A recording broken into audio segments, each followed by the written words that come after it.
Heart of the mountains, where flying shadows play. Legends whisper softly in the light of day. Scales shine like diamonds, wings that touch the sky. Guardians of the planet Earth, protecting all that cry. When the storms rage above and the darkened shadows creep, they shield the outer danger from attacking when we sleep.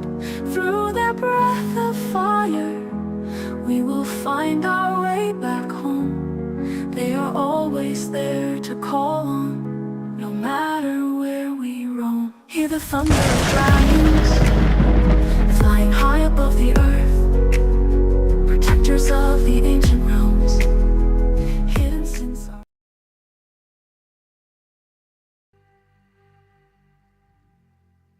Hey, all you beautiful people out there in the world of, what do we call?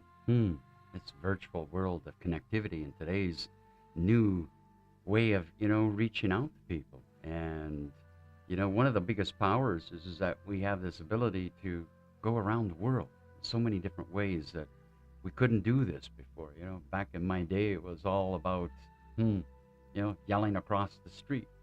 So to all the newcomers, my name's Gary, and welcome to the Heartfire Chronicles podcast. And my guest will be coming on shortly. He's just on his way home and getting himself set up. And so, you know what? Let's talk a little bit about my guest, and he'll be here very shortly. He's an author. He's a business owner. He has a book out. He's got another one coming out. His first book out right now is called Activating Flow and Releasing the Power Within by Carl Heath. And I met Carl a number of years back at a tea shop that I used to do a lot of work with. And, we connected in a way that was, I know this man. Even though that's the first time you meet somebody, you have these connections at times with kindred souls. And we sometimes question, it's like, what is this feeling? A sense of familiarity, a sense of, just something connects there. And, as energetic souls, this is what we are. We connect in a variety of different ways. And these ways that we connect in many, many ways, sometimes is outside of the logic, okay? And outside of that logic is this ability to see through our heart, the heart frequency, the heart sees. And in today's world, unfortunately, there's a lot of people don't understand that. They more connected with their mindsets, and their ideologies and egos and, rampant, I got a word for it. It's called mindfuckery. So much so that we're seeking this outworld validation. And we're trying to validate ourselves, especially in the online world, and trying to say, look at me, here's what I'm doing. But yet, what are you really bringing to the table? Are you bringing information to the table that's helpful as we rise into this, awakening? And this awakening is not about some far-fetched 5D realm. This awakening is about this essence of spirituality, this essence of heart that comes into you, this heart vibration, and reconnecting to your heart vibration, but also connecting to the great Mother Earth. And there's a lot of people out there who say, the earth is this and the earth is that. But in my world, in a shamanic practice, is that the earth is just as alive as, any being that's walking on this earth, whether it's a animal, an ape, a mammal, okay, whether it's a tree or a flower, whether it's any of these elements that are right before us. This is the essence of life. And life is there, right before us, okay? And we get in this tendency that we say, well, my life is miserable. And it's not your life that's miserable. It's your choices that have become miserable. And you're not assuming responsibility for your choices. You'd rather blame life or blame another or blame something outside of yourself. And it's not about blaming yourself. It's about assuming the choices that we make at times, don't turn out the way that we intend them to be, okay? And in this ability is to say, you know what, I made a mistake. And to learn from that mistake and step forward and say, what did I learn? Am I applying that learning of my mistake of my yesterday and putting it into practice? And that's where wisdom is. Wisdom is what you put into practice. Everything that you do, speak, think, how you interact with anything in this world space, whether it's another being having a human experience, whether it's an animal, a mammal, an ave, tree, flower, father sky, grandmother moon, full moon cycle on right now. How many are like, a little bit of, what's going on here, maybe hypersensitive, maybe, not hypersensitive, maybe you're just crawling into that little space and you don't want to go out. You feel agitated, frustrated. And these cosmic energies, Earth, the sun, the stars, things that, we think science is explaining to us, but yet it's not. Okay, science is only the perspective of humankind that's come together and trying to unravel the mysteries. And as these beings that we are, we're perfectly imperfect. Thus, science is flawed. Many things is flawed because it's constant in evolution or constant in re-verification. And then we can come to the aspect that, is it truth that's being put forward to us? Is it truth that's on your television? Is it truth in the sciences? Is it truth in your schooling? Is it truth in the politics and the religions?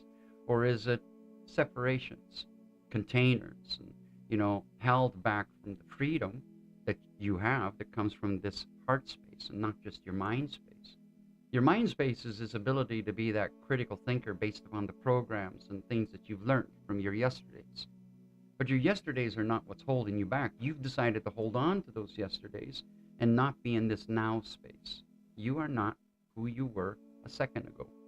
Okay, you can't be. You've changed. You've changed your position. Your breath has changed. Your cells have changed. Your hair follicles have changed. One little strand of hair that moves out of space, and guess what? You're not who you were that second ago. And who you're going to be a second coming forward is still not the person that you are right now. And when you step into this now space, you step into the ability to have a broader vision, a more open vision, a more stronger ability to say, I'm fully seeing what's before me rather than seeing the program or, gluing myself to the television and watching the news. Okay, news, north, east, west, south. You start digging into how news is manipulated to keep you away from that now space, because the only thing you're fixated on is, that television screen. Like we fixate on devices at times, okay?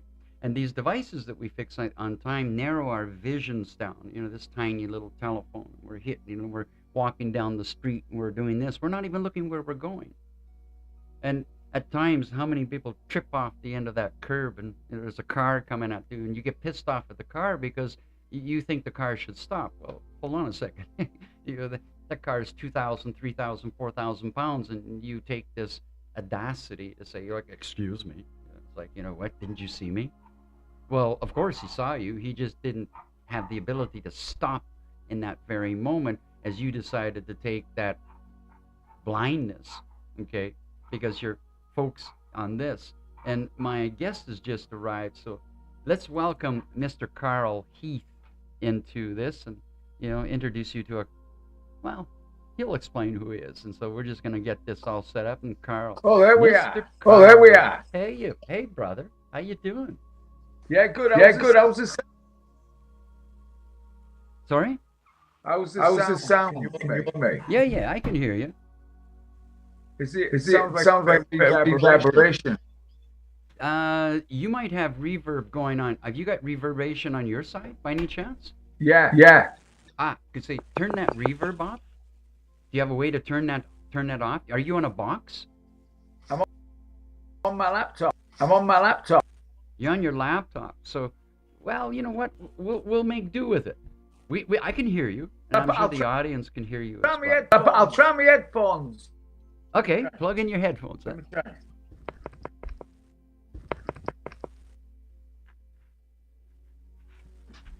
Mr. Carl Heath is coming in, and we're going to get this on the road and explain, well, I'm not going to explain, he's going to explain. He'll tell you all about himself and, everything else and why he's doing what he's doing in today's world. Let's get the show on the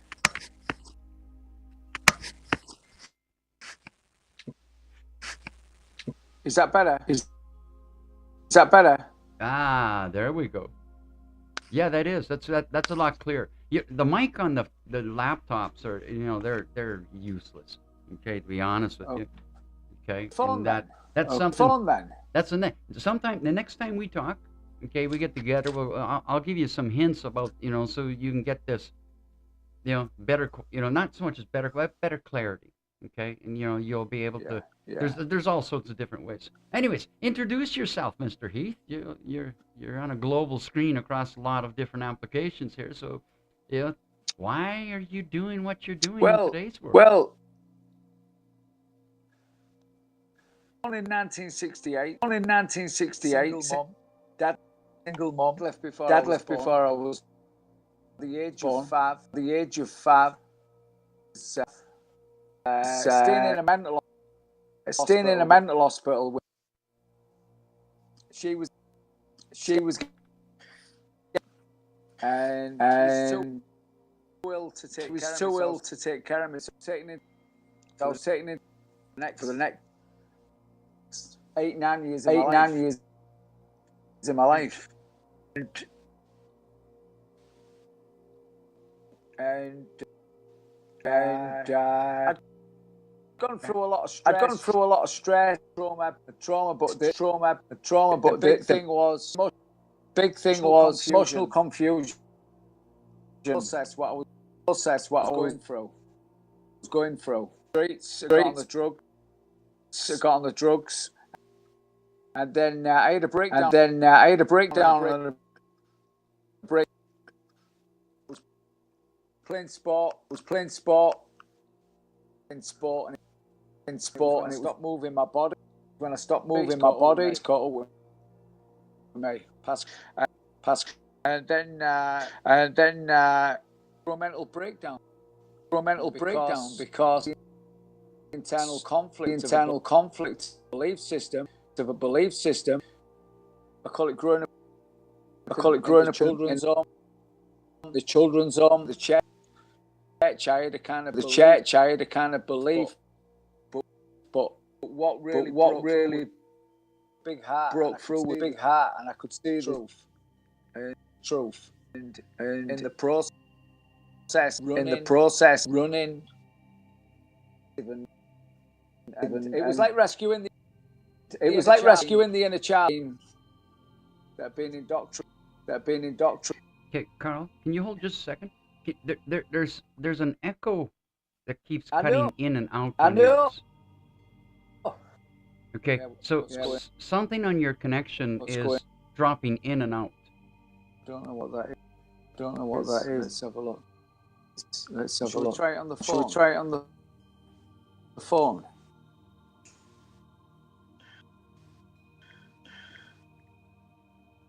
Positive. Okay, I will keep talking with the echo.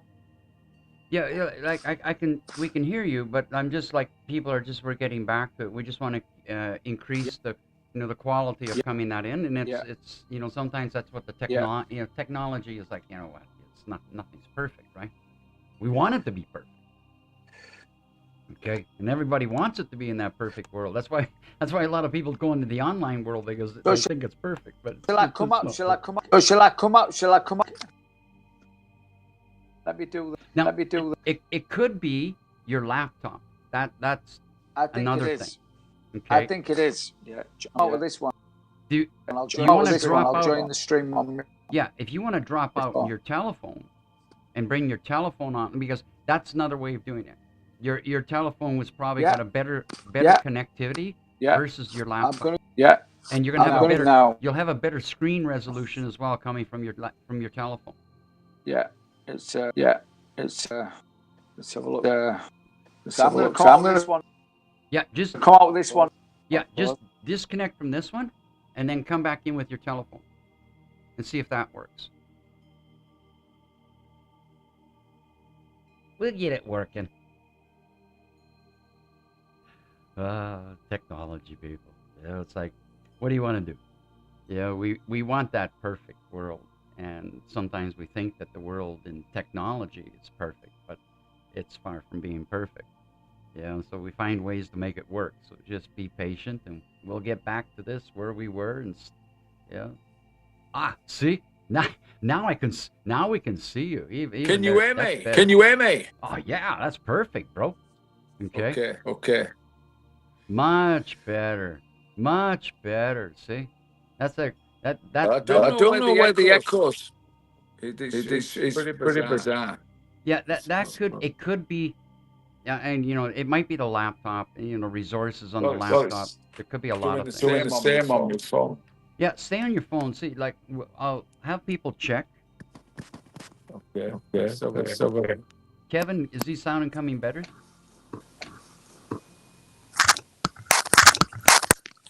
Hello? It's still an echo. This is weird. Yeah, This is weird. Yeah, let's just bear with this. Okay. We'll get this working. Okay. We're just checking. Still got everything. Yeah. It's the first time I've done this one. Well, we'll get it working. So it says it's like almost like everything's coming twice through. Yeah. Is Yeah. the application on the laptop's completely shut down? Yeah. Yeah, just make sure the browser's shut off. It might take a little bit to buffer it through. Okay. I don't know what's going on. So. You just keep talking for a little bit. I'll verify with some of the people on the other connections. Yeah. So let me share. Yeah, let's experience of breaking down and breaking through. I could see through the matrix, which I call the left brain power structure. The mental constructs of control and fear, and over the next 35 years, I come to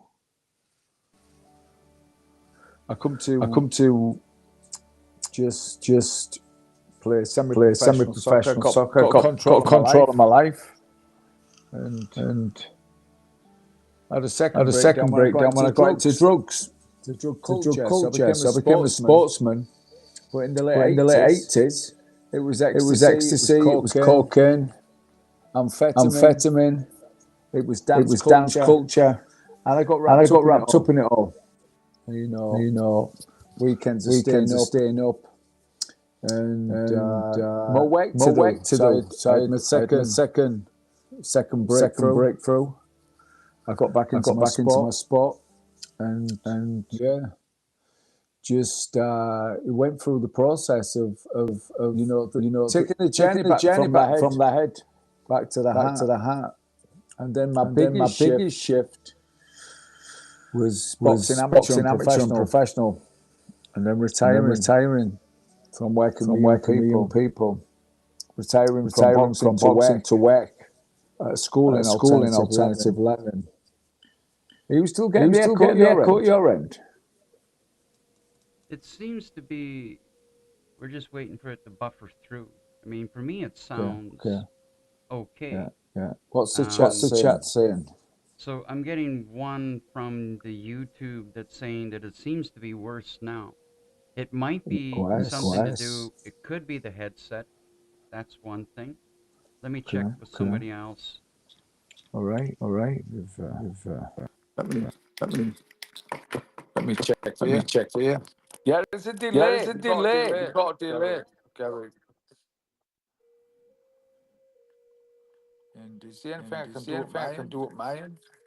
Yeah, try it now. Somebody was saying it sounded better without your headphones. Okay. But I speaking and yeah.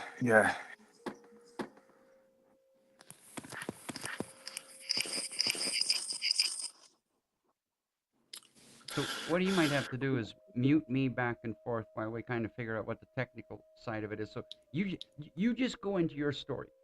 Yeah. Okay? So even with this, you'll hear it twice.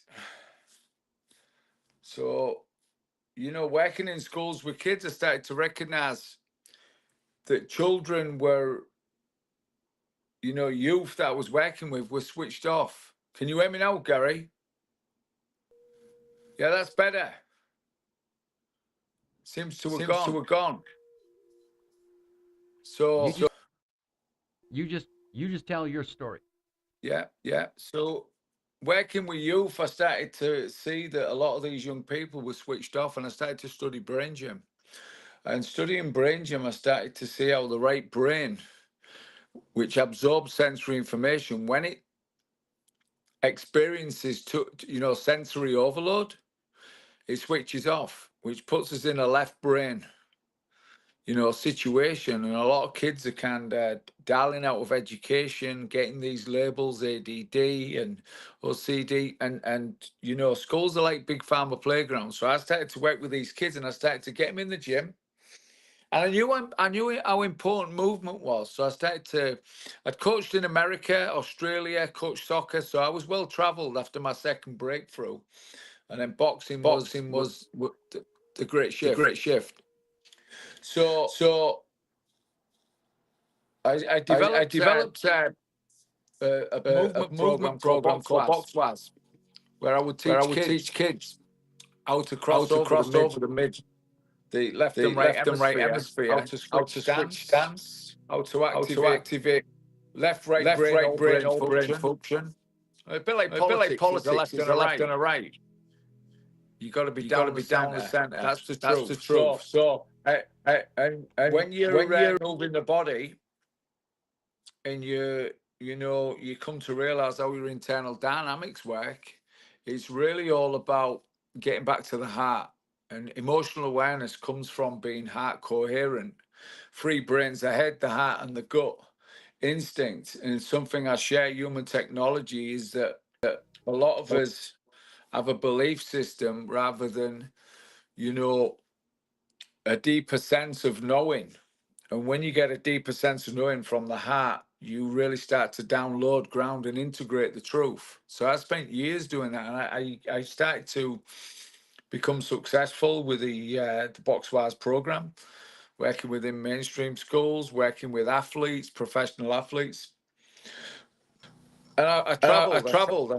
I traveled for some time, and then I came to Canada in 2012 to be with my son, who was born, Canadian son, born in 2013, who my first book is dedicated to, Activating Flow. So I'd realized over these years that I was in this flow responsive state of, synchronicity, that when you are in that moment, when you are like a child, the inner child, when you're in the moment, because if you're not in the flow, you're in the way. And this is the world of overthinking. And, for me, my son would take me on a deeper healing of 0 to 6 when I was in that confused state with my mum and the mental health issues. So I had all of this great experience. I was really working in alternative learning, sharing my skills, my wisdom.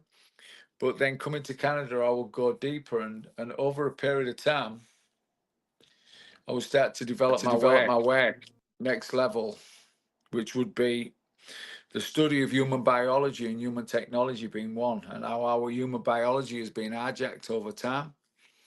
And the understanding of the internal dynamics of biology and behavior, and how many of us are in a reactive state.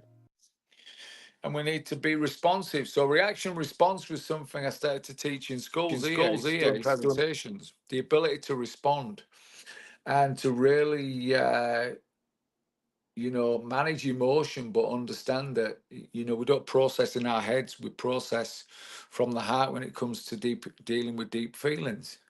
And in the process of being over here, I developed Energy Wise around 2018. And Energy Wise, the University of Life, the Energy Wise University of Life is really all about energy, frequency, and vibration. So over many years of traveling from the early 2000s, I was sourcing different technologies with Tesla, getting EMF protection, actually from Canada, and realizing that, we're in this, 3D, 4D, 5th generation technology, low energy frequencies and radiation, and we're not protecting ourselves from it. So I started to really get into the human technology of things, and how the power of Tesla technology, and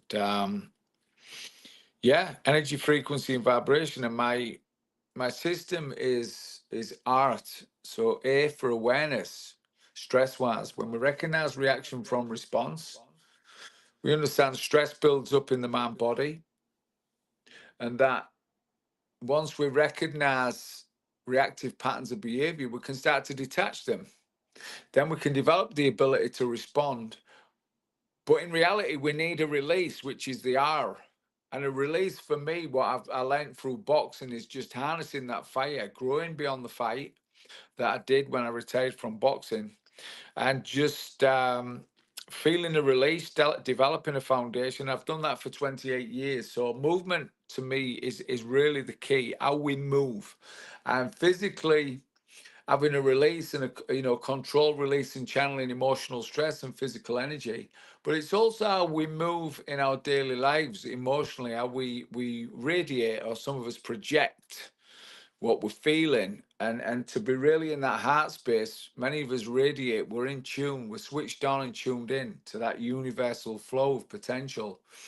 And that's the power of now, being in the moment, the flow state. And in the process of teaching box-wise, I came across EFT, emotional freedom technique. And what I did was, with EFT, is I kind of it was originated with the Vietnam veterans. So intrusive thoughts, so that in our energy system and flow, thoughts and feelings transmit through our chakras and meridians, and that when we get blocked, we get disruptions in the flow. And disruptions in the flow is when emotion gets blocked. So I was teaching people on a surface level how to pop and unblock, tap and zap, and just really kind of release. So tap, release, and boost is my T for tools. So I was teaching a lot of athletes the tools as well. So awareness, stress wise, release, box wise, and then the T for tools was tap wise, how to tap into your nervous system and release blocked energy. And use affirmations. So I developed this system over years, did presentations, and then it came to my son becoming 6 years of age, and it was really interesting. I had a meeting with a friend of mine who was in marketing, and I remember I had like a 10-year plan. I'm over here. I'm in the immigration process. I'm going through a lot of stuff, and adversity brings opportunity to grow. And I'm kind of doing a presentation, and a friend of mine said, "Carl, do your book." So I was like, "Book?" Oh, it was like a sign. And within 2 weeks, my book came in, and it was where my son Lucian was 6. That's when I went into the children's home. So a lot of healing had been done. And 18 was when I had my awakening, and 18 chapters came in. So within 2 weeks, the whole frame of the book came in. And then it was, kind of, 4 years of I've always carried a bag with my laptop, and a bag with stuff. I have water filters. I have my technology that I use with clients, and every day for years I would write things down. I just believe in writing things down, and even voice recording. So when I wrote this first book, Activating Flow, and it came in, it never left me alone. And it would get me up in the early hours of the morning, and I'd be like working, and then I'd go to bed, and I'm like, right, leave me alone. It's gotta sleep. But the power of just knowing you're tired, but you got this energy moving through you that needs to be translated and put onto a keyboard, or even written down, which I did for years. It all transferred into me creating my book, and really enjoying sharing perspective, and really, activating flow, releasing the power within.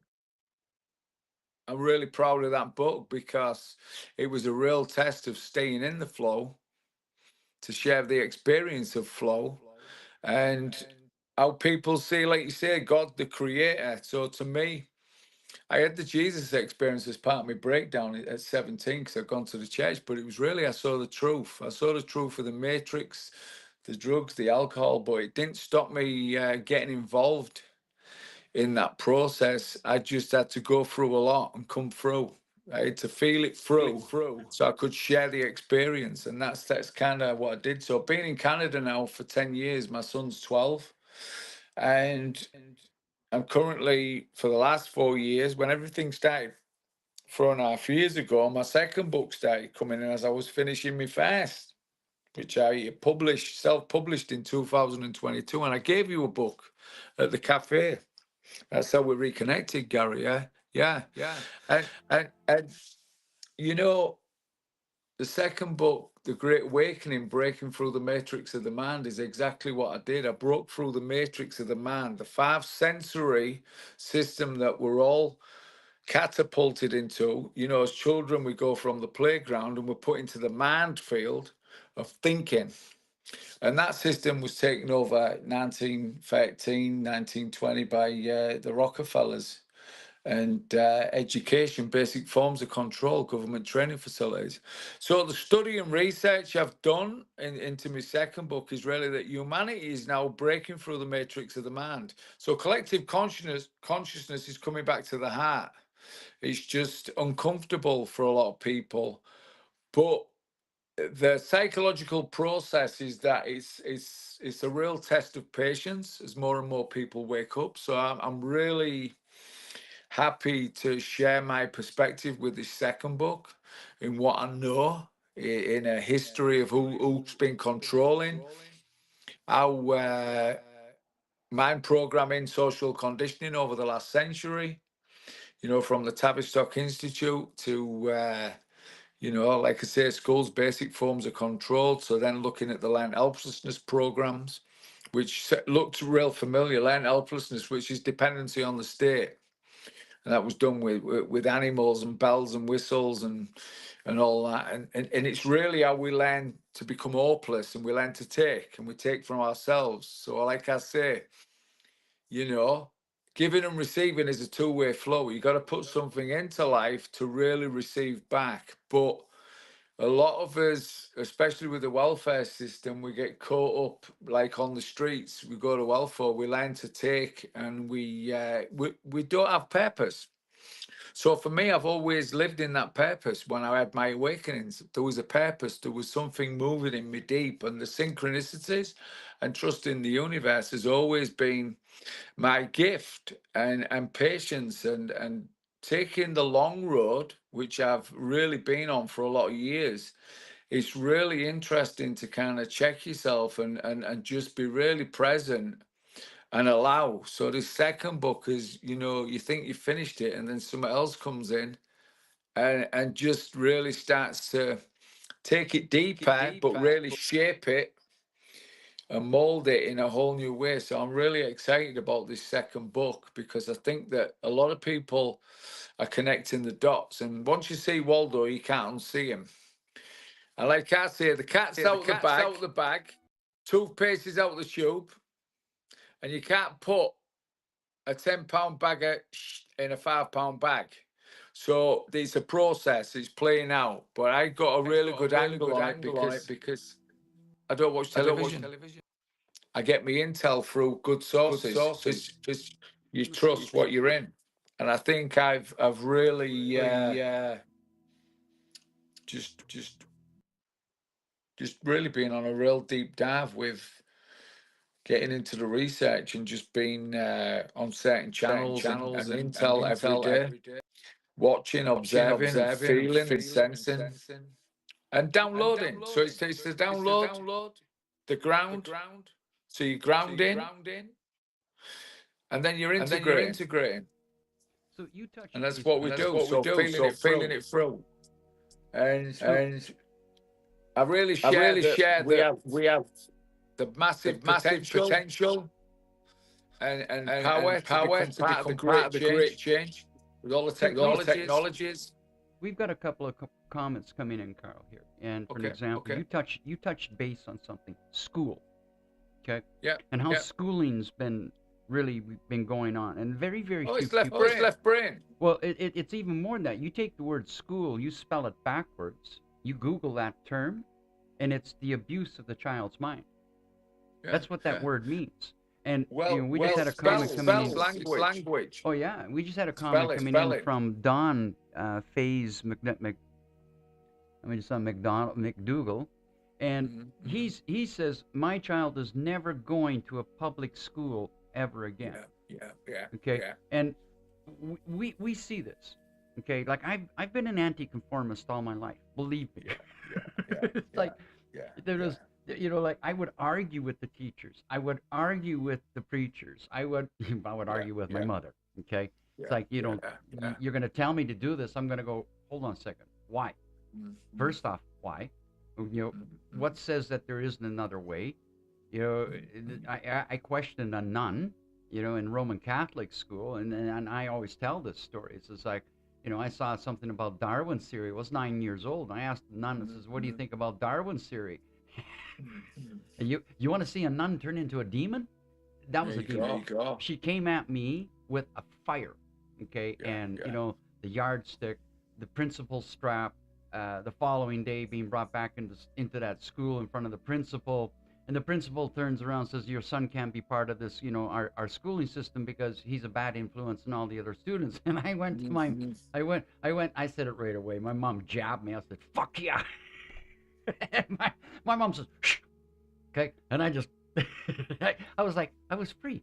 I was free from that matrix, right? And that's it. So the matrix is two ways to see it. And it's the left brain power structure. The skull, I call it education, puts in a biology belief. The internal conflict comes from not being told the truth. Then we get told we've got mental health problems. Or we've got all these designer labels, we need medicate. When a lot of us are just looking out the window in that dream state of creativity and not wanting to be sat down. And just taught to regurgitate. Exams. I left school. No exams. I left school. I went straight to the street. And I become an entrepreneur. I started wheeling, dealing, survival. I share in my book, Survival of the Fittest. Lost on the street, survival of the fittest. So I was good. But I think when you get back to the heart, and you know that you've got a certain potential. That's the heart speaking to you. The heart will guide you. And your heart gets, in the school system, your heart gets taken, you get disconnected from the heart. And that's why I share in the second book, when you look at consumerism and you look at big tech takeover and you look at the Nanti, you look at all, so the other side of the matrix, Gary, is it's a left brain power structure, the mental constructs of control and fear, education, the institutions, the politics, the mantrix, the global media, what we're taught to, what we're influenced to believe, and then it's the actual five sensory, reactive mind programming and social conditioning. Like, it's okay to be dysfunctional. We get taught to be dysfunctional, as well as influenced to leave school, drink alcohol, do drugs, get into relationships. We've become so separated from the heart that we really get stuck in this reactivity cycle. It's a negative reactivity cycle, and everything that's laid out from the healthcare system to medicators for us to get in trouble with the police, there's prisons, it's just all covered. You've got gambling, you've got the drugs, you've got the alcohol. It's just a cycle. And in the end, it'll get you one way or the other. You'll either become medicated or you'll become mentally ill. You'll be addiction. You'll go to prison. A lot of people go to prison, get institutionalized, or you'll just live in addiction, and you will just totally be separate from your heart and stuck in all of that biology. Freeze, flight, fight, or fawn, people pleasing. You go through those factors. The old caveman, there is no woolly mammoth. Freeze, you shut down. Flight, you run away from your problems. You don't have the ability to process emotional confusion. Fight, you get resistant. That's where the system really gets you. If you start acting out, if you become emotionally withdrawn, you can, you're easier to handle. You start emotionally acting out, you become reactive, you fall into the traps of the system. And then fun is where you hide behind emotion and you really don't have the power to stand in your truth. And you become this, you start to wear this, this persona. Persona means the mask. You're not real. But the bright is really the heart. The bright is when you actually know that, everything that's going on around you is a test, is a challenge, but to stay in your heart and to be the witness and stay in response. And if you do react, you catch it early, and you know how to move your body and you know how to regulate, your internal dynamics of your human biology and human technology being one, that you start to clear your hard drive of old files, chuck out the trash, that's movement, delete, and you start to really download the new and clear the old. And a lot of us are really in the struggle of we're unable to reprogram because we've been so far down that road. I had the breakthrough and knew the truth of it and stayed in it for a lot of years and was never into watching the news, the television. I was getting high on my own supply, which is really, as you know, Gary, is your natural neurochemicals, your endorphins, your serotonin, your dopamine. And the love you give yourself is the oxytocin that you give to others. You got to fill your cup. You got to do that self-love to be able to give it to others. So, in the experience of the Matrix, a lot of us get really stuck from a young age. And then those patterns that we have, we have these patterns passing on the way we feel. We have these patterns seeking comfort to the way we don't process energy, emotion. We just carry it around with us like baggage. And a lot of us are unaware how to deal with it. So that's what a lot of my work is. I've got an online program as well. I'm just going to grab my charger. It's all happening tonight, Gary, because my battery's going a bit low, but I'm enjoying the conversation. So, one of the things as Carl's talking on is that, and many of you who follow me on, on TikTok and the Heartfire Chronicles, is this aspect that we're holding on to, that baggage, the yesterdays, and the fears of our tomorrows. I mean, it's become so heavy. We're caught in that program of this mindset that is, as I use that term, this mind fuckery, analyze, rationalize, and you paralyze, and you take that word analyze, and ANAL, where's our heads at times? It's so stuffed up here in the programs and the holds and the yesterdays that we're not in this now space. We're not in this essence of self-love. And, Carl's touching on something that's, very, very, very deep in that way is that self-love, loving yourself, is really stepping in the ability to see with an open eyesight and see with an open mind, rather than just with the mind and the programs and the ego and, everything that you've been taught. What have you filled your cup up with, for an example? Have you filled your cup up with your schooling and your politics and your religions, and you've got all of this ideology inside of that cup, but it's not you. Okay, you haven't chosen. You've taken what people are saying to say, here's my cup, put this into my cup, and fill this up, and it becomes so heavy that you are blinded. You're blinded. You're not seeing with your heart. You're not feeling with your heart. You're not welcoming yourself. You're not loving yourself. And one of the principles of love is that it begins with you first. You cannot walk out there and say, I love another person without any love of yourself. You have no love of yourself, and you say to somebody, you love that other one, you're lying. You're just seeking, dependency or codependency. You're wanting that person to love you because you can't love yourself. And it begins with you. I agree, Gary. And what I think you know, is it's the wounded child. We grow up with a wounded child, and this is where we become the sensitivity of the left brain is really being stuck in patterns of behavior that we've been taught as kids through freeze, flight, fight, and fawn, and hiding behind emotion and the inability to process. And you know, as we grow up, we don't have that ability to give from the heart. So we project patterns, and it's the heart wall. It's the heart wall. We get stuck behind the heart wall. And unless we can find time to get out of the matrix and do some healing, which I did a lot of seminars, and really, I became a healaholic. I enjoyed healing. I enjoyed going away for the weekend and doing a shamanic sweat lodge in Germany. And because I set up a successful, you know, successful system in working with youth, in working with youth offending, well, it was really preventing reoffending with youth, because I knew what how the system was, and that was a success with my work. But I was allowed to travel, and when you get, you know, like coming to Canada and doing the deeper work, it's the wounded child, and a lot of us don't understand that, you know, the victim mentality and the wounded child is what can take over our lives. And if we don't go back to the inner child work, you know, we don't get back to the moment and the power of when you watch a child, they're in the moment.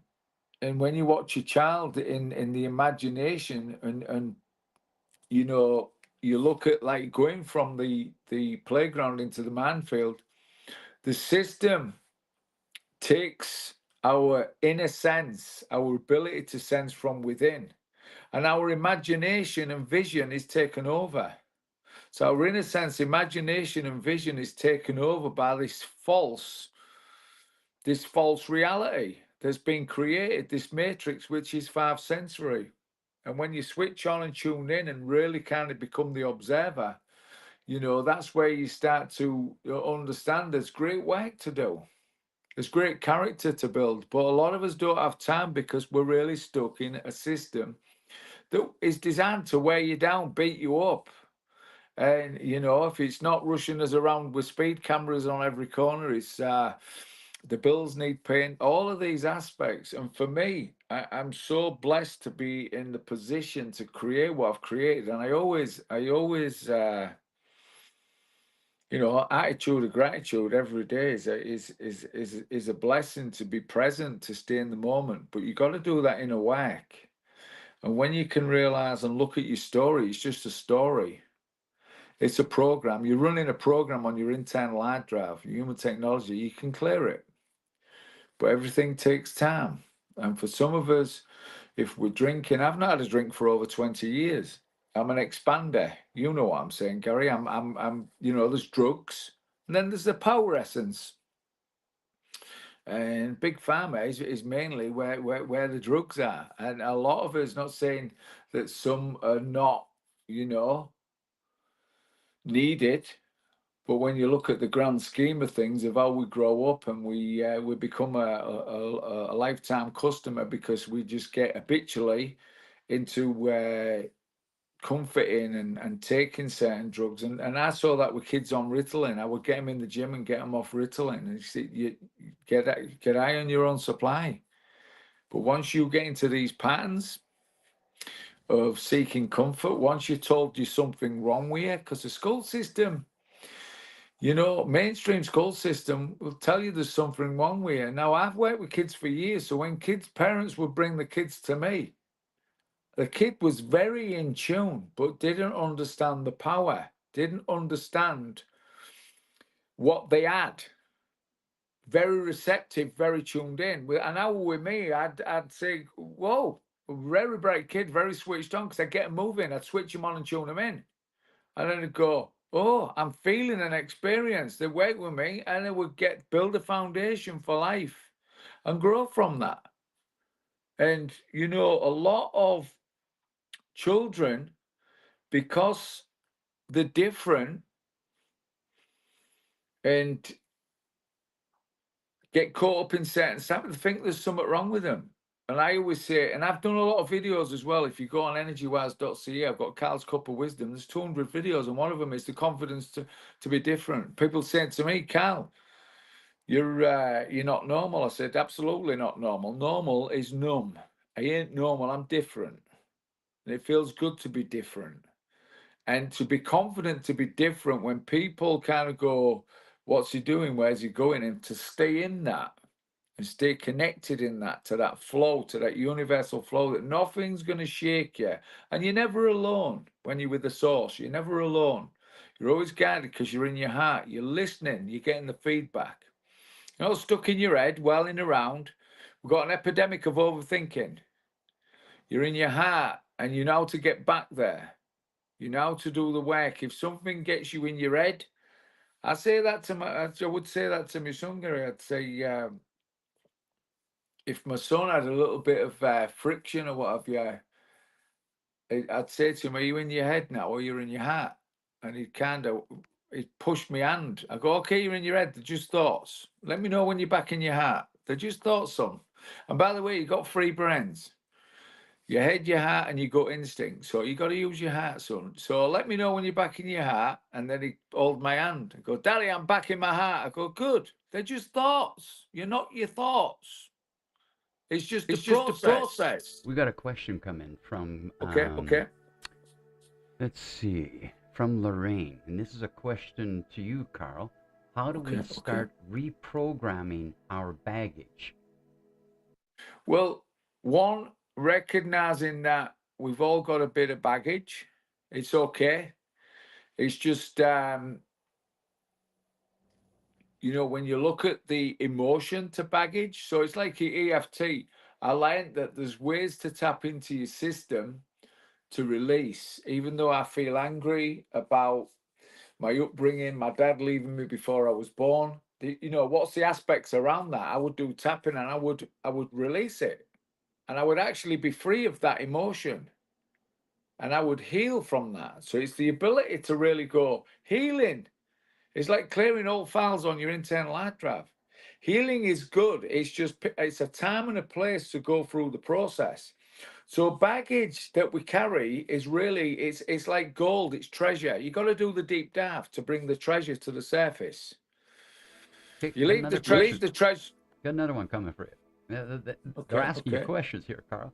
How important is journaling in one's life?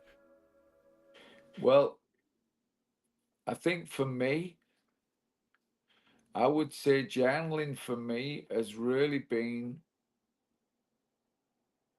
going through my life experience and laying the journey and the story out, but also the creative side of processing. So, going through the process is really, it feels good to write things down. If you're journaling, it feels good to write things down. But what's the process in that? What's the energy, emotion? What's the emotion? And how do you let go? Or how do you create new perspective in that process? What is it teaching you? Are you just writing stuff down just to get it off your chest? Are you actually feeling it through? Are you getting the ha-ha moments? Are you getting emotional about it? Are you laying it all out? Are you getting emotional? Are you using your imagination? Are you evoking sensation that's going to move through you? And journaling or writing down stuff that you need to share, even recording, voice recording, and putting it down is good because you're feeling with your hands. That's where a lot of us healers is with the hands. So I've learned to use the hands to move energy and harness fire, but just to feel and sense through emotion. Writing is really good. And we've lost that because of keyboards and because of phones. And I think, I can show you a mass of paperwork where I go to Staples and I print stuff and then I'll read it and I write on it. And I think you got to feel. Can we say that the old phrase is that the pen is mightier than the sword? And we start thinking about that. We want to. Sometimes we're so emotional. We're very fire in our words. We're very fire in our thoughts. We're to the point that transforms that body into that fiery body movement. versus I get into that flow and I write out that emotion and I can see it Yeah, and I yeah, can recognize it. And now I can see where I'm being triggered because I'm journaling my yeah, experience, my yeah. emotions. I'm journaling my thoughts. It's just, like some will say, that music speaks for me. Okay, you get this blockage here, and it's this Yeah, yeah. chokehold, and it's like, you're trying to get this out, it just won't come out. So you internalize it, and as you internalize it, it turns into this self-sabotage. It turns into, self-harm. It turns into, what, I want to opt out, and all of these, these perspectives that And come that's in. the And that's the flight. That's the flight. That's flight, the flight, Gary. Gary. That's where you sleep on it, you sit with it, but most important, you deal with it, you process it. So what's the process? The process is the key, and when you feel a process, it feels really good. It's like if you and I talk about the ABCs: accept, breathe, conquer, which is managing stress in the moment, where you can actually stay in your heart space and not dump cortisol and adrenaline into your endocrine system, and then feel overcharged, where you actually test yourself and go, okay, there's no woolly mammoth. What is it? If it's road rage, what it is, accept. You can't change time. Breathe. Take some deep breaths. C, conquer it. Or the C can be compassion. Have some compassion. See the inner child within somebody, but see a person's got a story. Recognize reaction from response is the key. For me, it's not rocket science. Recognize reaction. So if you're not dealing with it and there's a residual, it's going to play a role. When you have dealt with it, there's no better feeling than having a good barney with someone where you're having a good heated conversation and it goes. I mean, it might be a bit of mudslinging, but no rocks. But there's nothing better than getting someone off your chest and then going, okay, right, and getting it out. It's better out than in. But a lot of us are In the stress essence of collectors. that there's respect there. The moment respect is crossed over, now it's becoming more badgering, more pointing, more belittling, and this is where the boundary comes in. It's like have that discussion, that's bilateral, and you're giving each other the moment to speak and be heard versus trying to overpower and trying to manipulate or trying to take that narcissistic approach and dump your shit on somebody else. It's like Ownership. It's your fault. That's a ping pong game. The ping pong match is like, it's your fault. No, it's your fault. No, it's your fault. No, it's your fault. You did this. You did that. You did this. You did that. Hold on a second. The blame train. Yeah, the blame train. Like, where are you right now in that space? Where are you with your emotion? Where are you with your frustration? Okay, rather than swallowing it and then waiting to the moment where it gets triggered again, and now you come out like a freaking machine gun, okay, and you're belittling the other person, and what have you achieved? You haven't achieved anything, okay? You've just created more harm, more hurt. And I think, Gary, I share a lot of that in my videos. Cups of Wisdom is recognizing reaction from response, but understanding that, when we have a conversation, there's a certain tone and there's a certain way. Sometimes I call it calling out the ego in my book. I call out egos, people who try and put it on me or do things that lack value. And I have a way of sharing what I think and feel compassionately and expressing, and some people don't like that. But I call I'm a coach as well. So I've always been a coach in soccer. I'm a boxer. So I've always been able to go in the gym and have the crack. You imagine getting in a ring and looking somebody in the eyes, you're going to fight.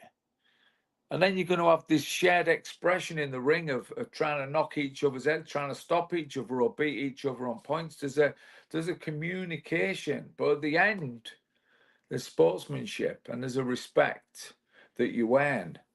And for me, over the years, I earned that respect in the circles.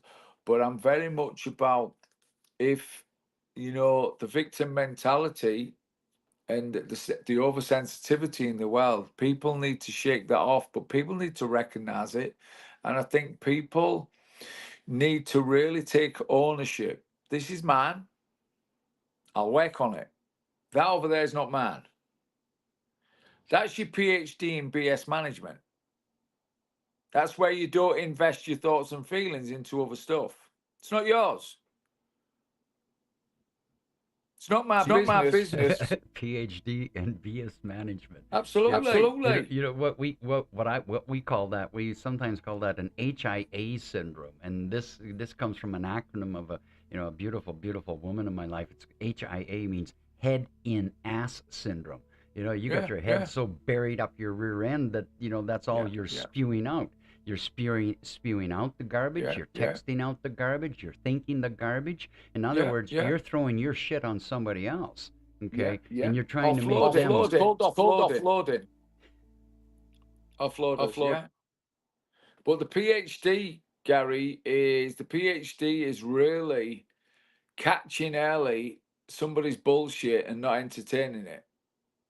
And saying, okay, you know what I mean? Because I got enough going on in my own life. I don't need to get wrapped up in and entangled up in your stuff. I can see it's a reaction. I can recognize it. I can observe it.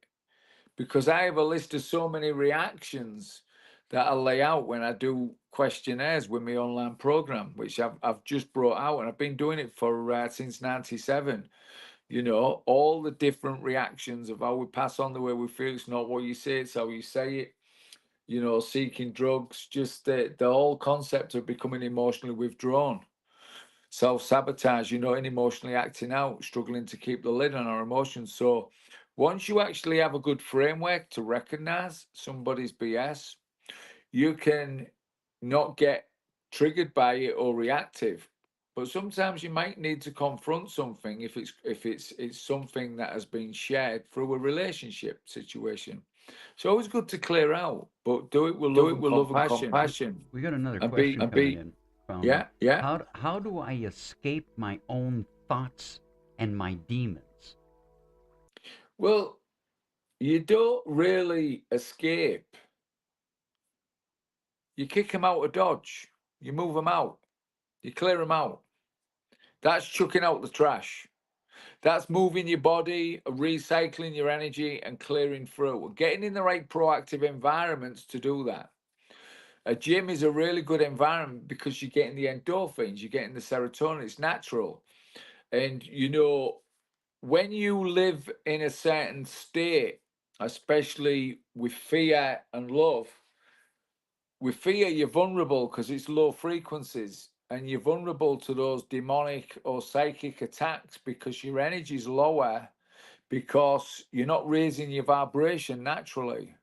When you raise your vibration naturally, you kind of move out of Dodge, and you start to see, as the observer, you can see what you're in. And when you see what you're in, you're not stuck in your head. It's when you're stuck in your head in it all. So can we say that's like Dodge? That's like that, the OK Corral. And there's the there's the ego, there's the demons, there's everything that we're fighting with. We're and it's time to say, okay, I'm either gonna shoot this out or I'm gonna be shot out by it. So in other words, it's like, what? I acknowledge those demons. I acknowledge that, I'm spinning around in here. Like, hold on a minute. I got to do something with this energy. What am I going to do with it? I can be very destructive, or I can be constructive. And, like you're saying, go to the gym. That's one way of doing it. Go run around the block. Maybe that's another way of doing it. Go take a nice shower, get into some cold water. I won't do that. Okay. But I've learned that, when I get into those states, when I get into that, that mind, sort of that mind fuckery state, is like, I got to sit with this. Okay. And I got to sit with this in that standstill and say, like, okay, where's that trigger? Where is this trigger coming from? Is this something that's like in this moment, or is this something that I'm still holding on to my yesterday? My yesterday is like, I haven't dealt with it. I haven't let go of it. And now is it mine? Yeah. Is it mine? Is it yours? There we go. Okay. Where did it come from? A lot of thoughts from around us, thought fields. We pick up thoughts. Well, like, you put the net out and you bring a lot of stuff in that's not yours. And that's why you have to have that clearing process of keeping your vibration naturally high, because you're moving your body regular, because of your food, your meditation, your mindfulness. And just a deep state of, I look at what I write about in the book is surface dwelling. When you're a surface dweller, You spend a lot of time in your head on the top floor. Now, you can be a deep dipper, which means you're in your heart, but you go back to your head, to the surface, because you're mainstream, you're watching, you have a belief, but then you do the deep dive. And the deep dive is really the fun, like I say, of going, these are just feeling. How do I feel? God, this feeling is really, what's it feel? It's awkward. I feel embarrassed. I feel, own the emotion. That's yours. That's bollocks. That's BS. That can go straight away. I'm not entertaining it. I know it's not mine. That's a pattern from somebody else. That's an association of a conversation that as a connection's become an attachment. So someone you connected with is suddenly it's become an attachment. It's more in your head than it is connected to your heart. Somebody is now not lifting you, they're offloading, they're calling you up, and there's a lot of offloading going on, and recognizing that that's not mine. And this is where people get to detach and connect. Stay in your heart, go to a new environment. So it's all about, like I share in the book, chapter 1, your products are your environment. That's the reality. And from a young age, from the downloading we do from 0 to 7 really sets us up for life. So a lot of us have really not grasped. You hit it, something that's a key element is 0 to 7. 0 to 7, 7 to 14, 14 to 21. 3 phases of stepping into adulthood, the beginning of adulthood. So that 0 to 7 is that very crucial, molding period, setting downloading, yeah, observing and absorbing.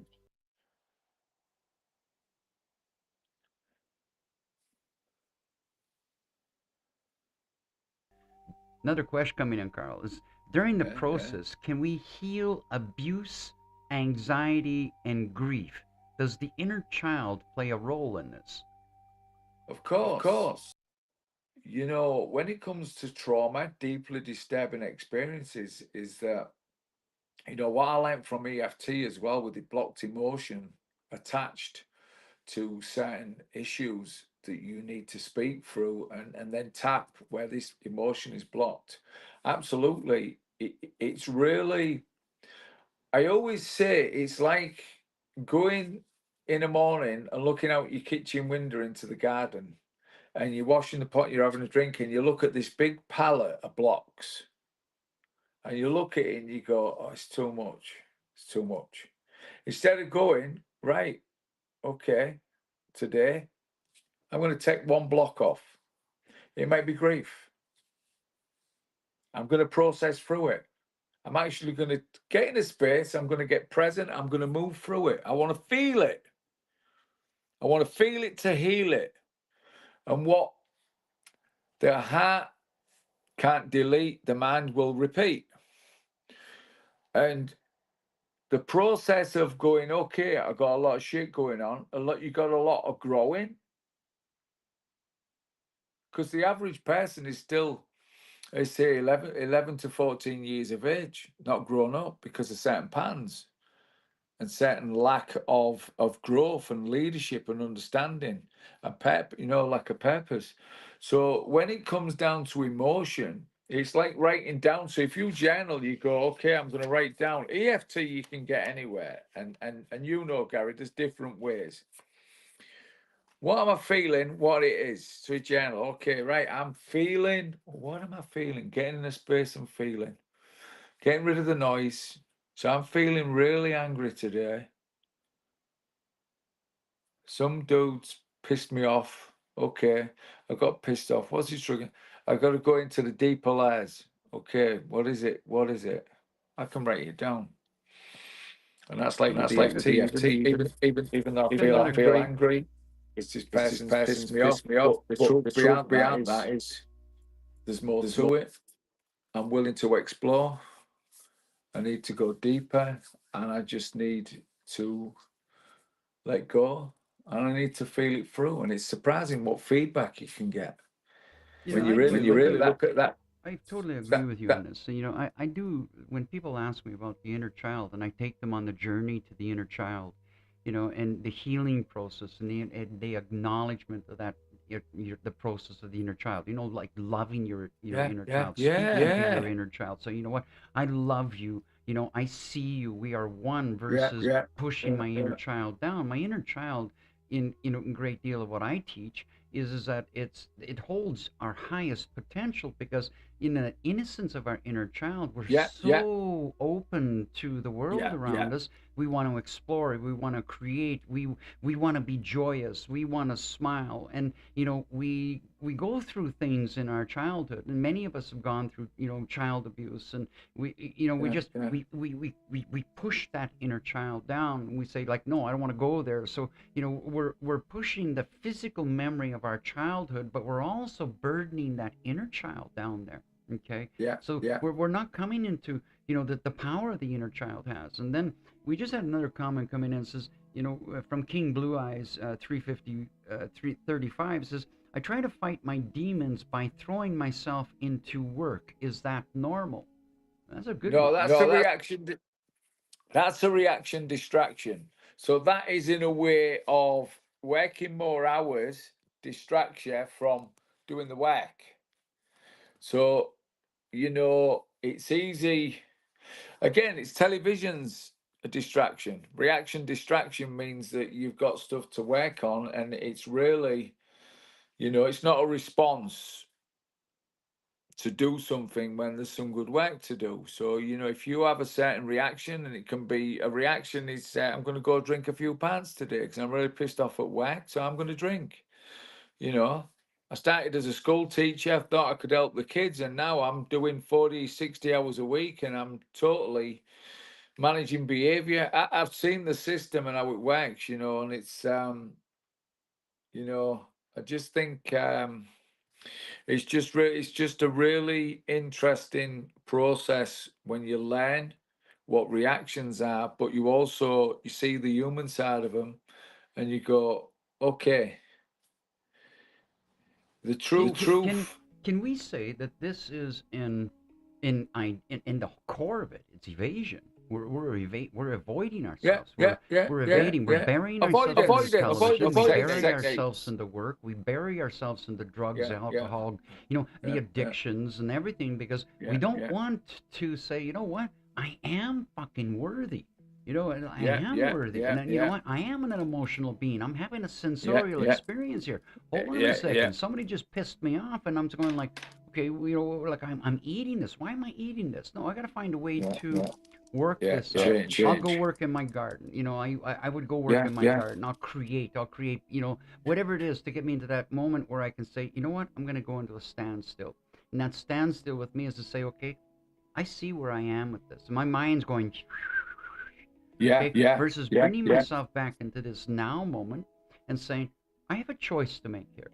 I can go in the shit end of this, or I can find a way to dig out of the shit end of this. And the way to dig out of the shit end of this is to see it for what it is. And rather than, blaming myself, not only do we blame others, but sometimes we're blaming ourselves. That's ownership. Yeah. Total accountability, total ownership, and go, this is mine. I own it. It's like me. I say to my son, if I'm a plonker, a mild word for stupid or do something, I'm the number one plonker, and I'll take the title straight away. I don't have a problem with taking the title. I don't go, hey, whoa, I own it. It's all good. It's a human experience. I want to move on. Hopefully I'll learn, and it won't happen again, but it may. I can't promise anything, but I'm going to own it. It's mine. Ownership. And I think when you do that, as uncomfortable as certain things feel, they're just feelings. They're just feelings, and you can go through the process of feeling it through. And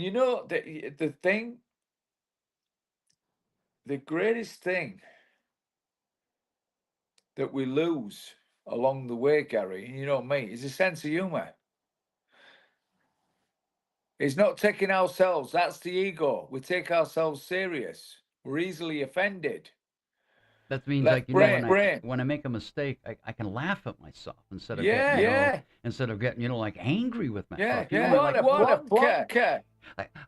There's moments, I'll be doing something And I'm Yeah, yeah, and like the other day, I was working on a creation of a shamanic piece, right? And I'm working with some very, very, very heavy glues. And all of a sudden, my two fingers, I glued them together. I glued them together. I'm going like, what up? You know what? Like how? yeah, yeah, You know, yeah, and I'm yeah, talking, yeah, and yeah, I'm talking to myself in a way that's like, yeah, you know what? yeah, I'm not going to talk to a stranger like this because I'm yeah, going to piss yeah, them off. But I can yeah, assume yeah. this that I did something so idiotic, okay, that Mm-hmm. because I wasn't thinking or wasn't aware, Yeah, yeah, and all of yeah, a yeah. sudden, okay, now I got to get those fingers apart, and I'm just laughing at myself, and I'm pissed off. You know, it's like okay, I'm just pulling this apart. I'm going, oh, okay, and I Yeah, did that's it a without, good thing. I did it without ripping my skin. But holy shit, if I had done it in that Yeah, rash yeah, moment, I would have yeah, yeah, slapped it apart, and I probably would have taken a chunk of skin off on one finger, and then there, I have a wound. So there's a yeah, wound. yeah, I've created yeah, my yeah, own wound. I've wounded yeah, myself yeah, because I wasn't, yeah, you yeah. know, I wasn't taking in full awareness, but I was in that It's that frustration. self-enhanced. Yeah, self-enhanced, self-sabotage, Yeah, yeah, self-destruction. Okay, and that brings up a topic, and maybe it's a little side topic, and we're, we both know we're both men, so we have no problems there, right? So we have no problems with the pronouns and everything else that's out there. But yeah, yeah. in this world right now, as it stands, and we look at, you know, and we have to use certain keywords rather than the full word.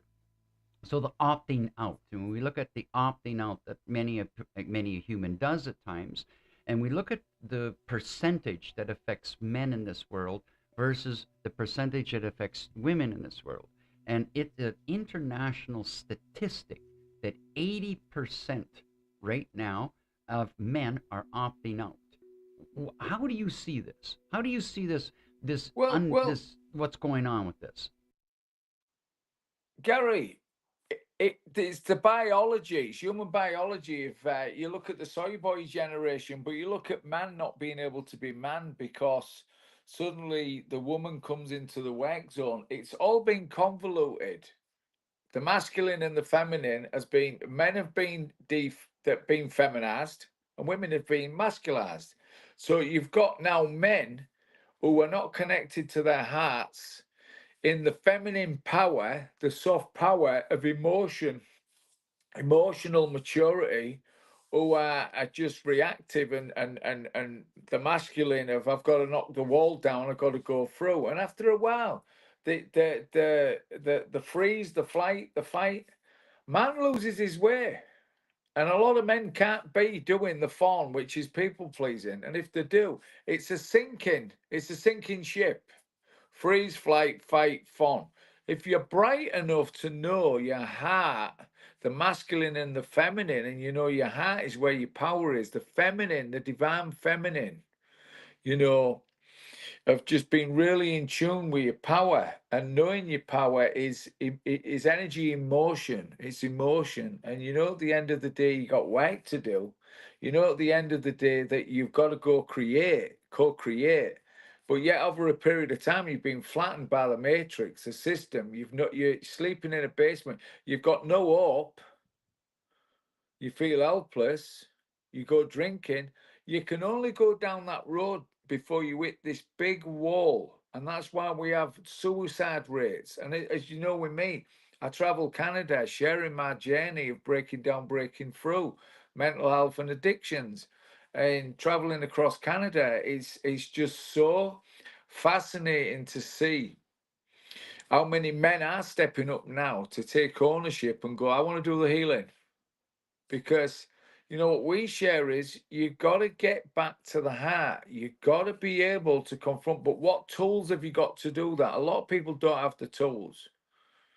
So we're setting up online programs, Empower to Recover, Empower, number 2, recover.com. We've been traveling Canada for the last 2 years. That's a calling I've had with a Mr. J. Barnard, who was a celebrity chef who's gone through, he's 17 years now in recovery. And I've been in recovery a lot of years, but I really see how the influence of language, the influence of food, the influence of the economy, the system, the technology, is how man has lost his way.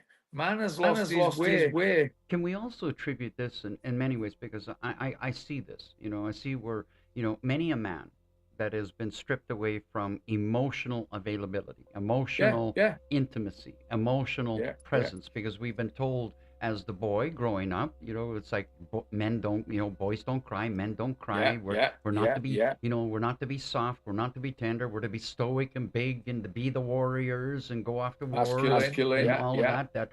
Here I am, I'm the big boy. It's like versus, when we get into those relationships and we're in a relationship with a woman, the woman is craving emotional engagement. She's not craving just physical engagement. No. She desires that emotional engagement, that emotional moment. But we're not taught that, Gary. We're not taught We're that. taught to go drink alcohol. Go get further education, get stuck in the classroom with your man, go out, sow your seeds, go and enjoy yourself. So straight away you're taught the dysfunctional road of not dropping into a space unless you have the model of response in your home environment with your parents loving and caring and going through troubles and building character and strength, and you seeing that. If you don't see that, you have no roadmap.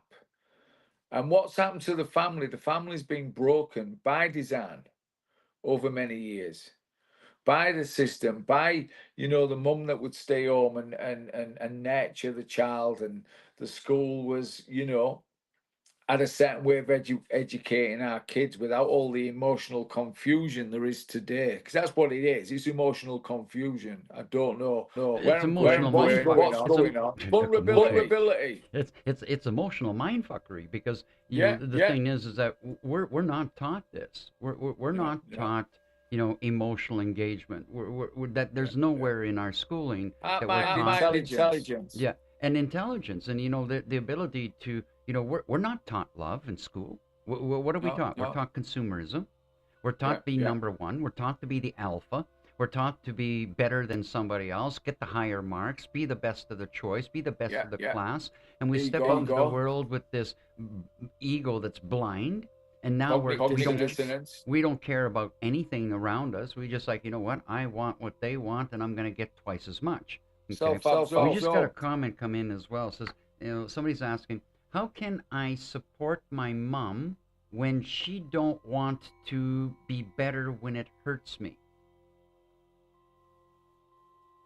Say that again. Okay, so from what I can understand from this question is it's like, somebody's asking as the daughter, how can I support my mom when she doesn't want to be better and what she's doing is hurting me? Well, so you're making the choice to be hurt for a start.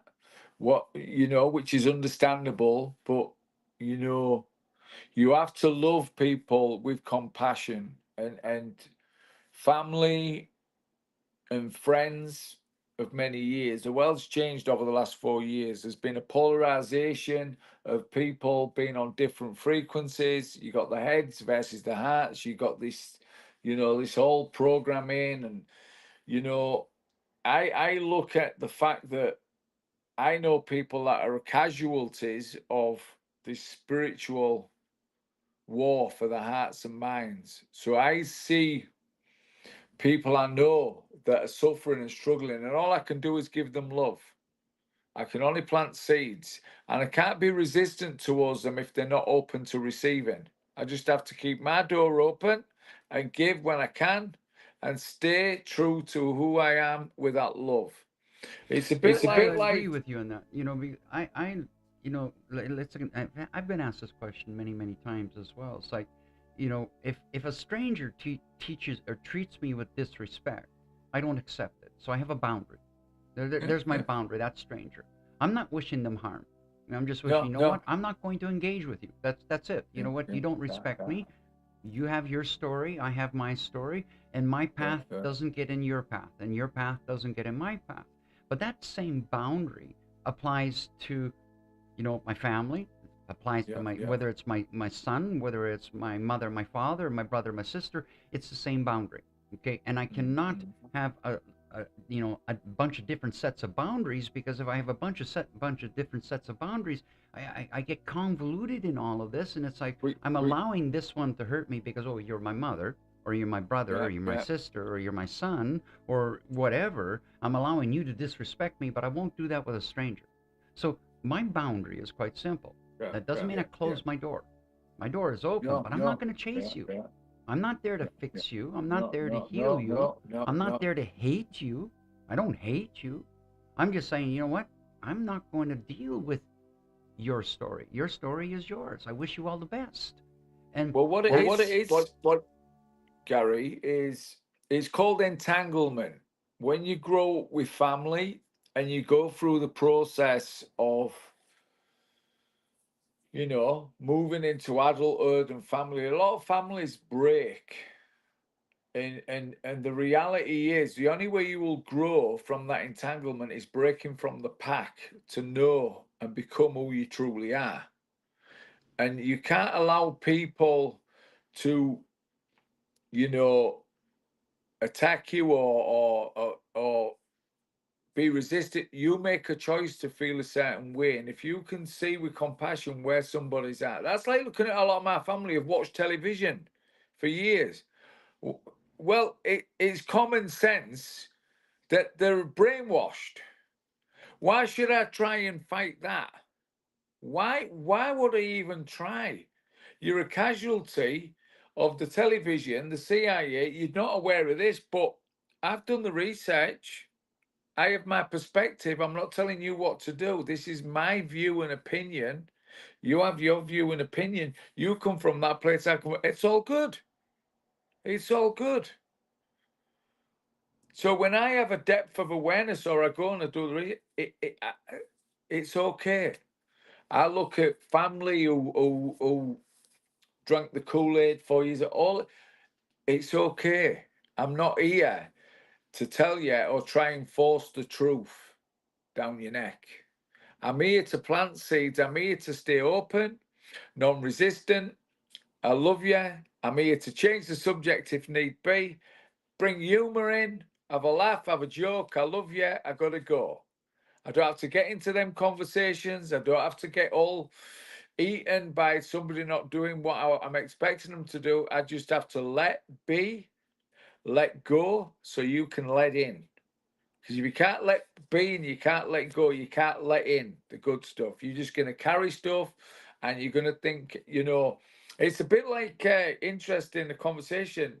Without forgiveness, it's like taking a poison and expecting someone else to suffer.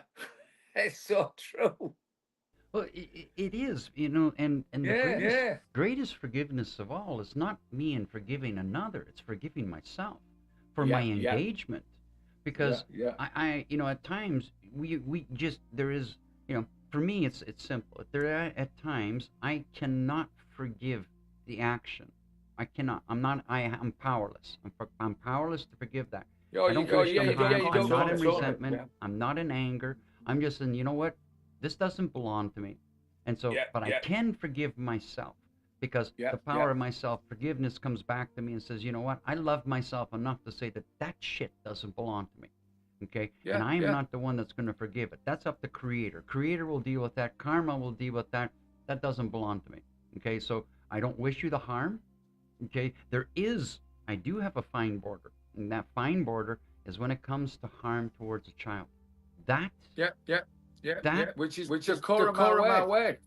It's children. We can open up Pandora's box in this, and you and I both know what's happening, going on with the children in the world. Behind the scenes, and the politicians hiding it from us, and the religious leaders hiding it from us, and the pornographic industry that's, a big part of it, and all of this.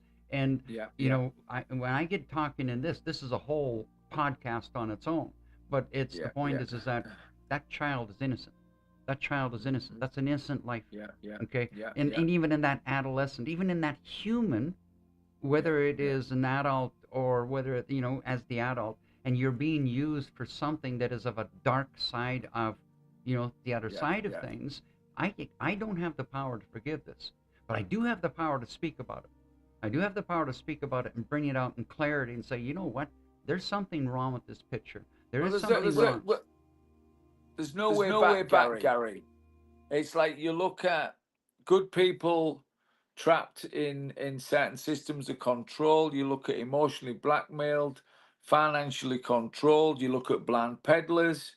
You look at, people who are on the dark side and the evil. There's a real reality.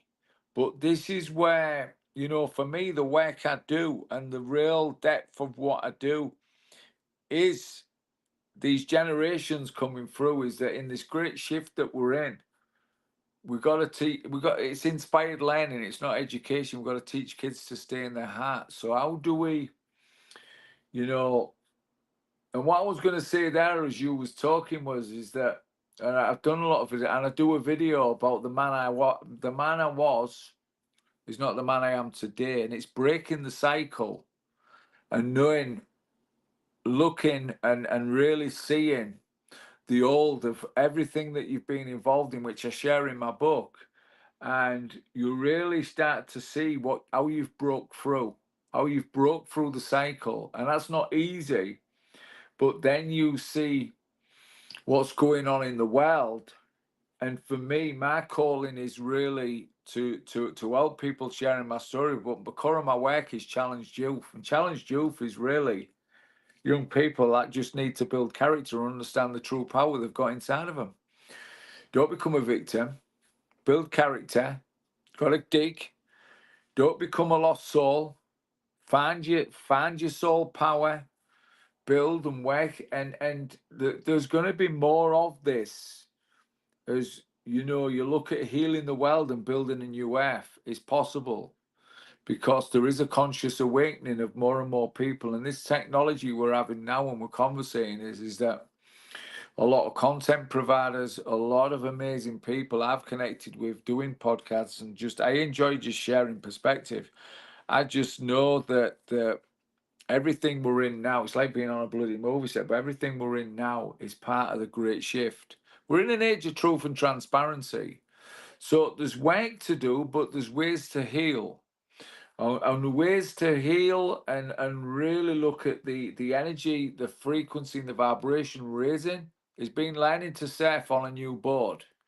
Getting out of your head, out of fear. Fear is a construct. Fear is a total construct. There's the view of the devil. All these images and visuals and what we've been taught.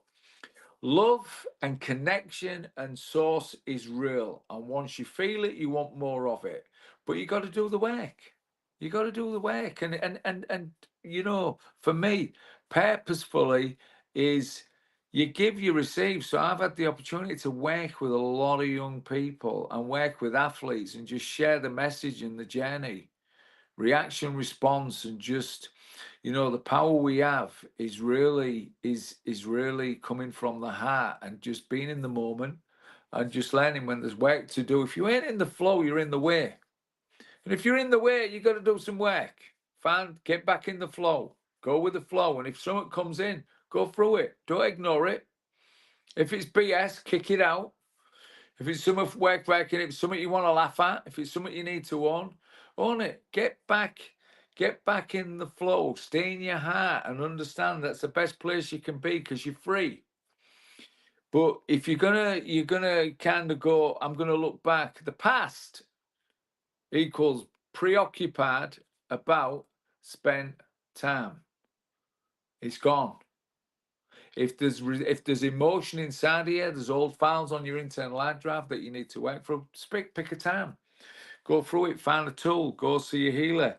Don't move your body, circulate, recycle your energy, clear and get a feedback on it. That's why I do jiu-jitsu 11 years. Takes you deep into the muscle memory, and it's great therapy. Well, I say great therapy because that's a funny word. The therapist, isn't it? That's a funny word.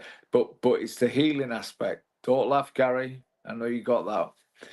You know that. I'm smiling at that because I think therapy therapists and just the programmation behind that, and I look at this as is it, if I throw the label out of that, I'm looking at this as returning back to the ebb and flow. getting myself back in the flow, getting myself back into being myself, getting myself, do whatever it takes. You know, that famous phrase by Nike is just do it. Just do it. Yeah. Okay? Get out there, expand, But explore. Gary, we're living in a time where we look at counselling, we look at psychology. Lived experienced speakers, 117 in over 16 months have shown up. Nearly 10, 12 to speak and share about lived experienced speakers, recovery mentors. That's where it's at. Real people creating real change. That's what we've been doing for 2 years. So I've been a busy lad. You like, for an example, you like me, is I look at somebody who's been taught to be a psychologist or a therapist, and I'm not going to, be demeaning towards this. No. 20 in their 20s, they have very minimal life experience. I look at me, almost 64 cycles around the earth. I've got experience. I've got life experience. I've been down into the deepest, darkest circles. I've worked with, with drug counts. I've done so much in my life that's given me a life experience, survival skills, survival tools. And now when I talk to somebody who is half my age, or even somebody who is older than me, it's like I've done a great deal of my life to heal and to become the man that I am. I'm proud of the man I am. I'm very, very proud of the man I am. And that's not my ego. No, I know who I am. No. I know you love who damn rights I do. You don't like me? I don't care. Okay? I like myself. And when I don't like myself, I deal with it. Okay? I don't need somebody to tell me. I know when I need to turn around and say, okay, you know what? I'm not as loving towards myself as I should be. Okay? But you've worked with so many things. You're showing the children a way to, open their minds, open their hearts. Okay? Not just my mind, and we're on our, the way it's to the program. ability to respond, Gary. It's the ability to respond. It's heart, mind, intelligence. And what I've taught for years is for kids to understand reaction from responses, what the different ways, passing on, bullying, aggression. All of these are just reactions. They call it toxic masculinity. It's reactive behavior that's I'm so it's tired. It's promoted in the environment. This phrase, toxic masculine, is so bollocks. It's bullshit. It's exactly. Just, it has nothing to do Lefty linguistics. Yeah. And this is where, like, the battle out there, the gender wars, it's like, toxic man, then the woman's going to take over the world. And you know what? No, it doesn't work that way. Together we will come together as one people. Together we rise up. Together we recognize the divinity, the sacredness of being, being a being, having a human experience, regardless of our gender.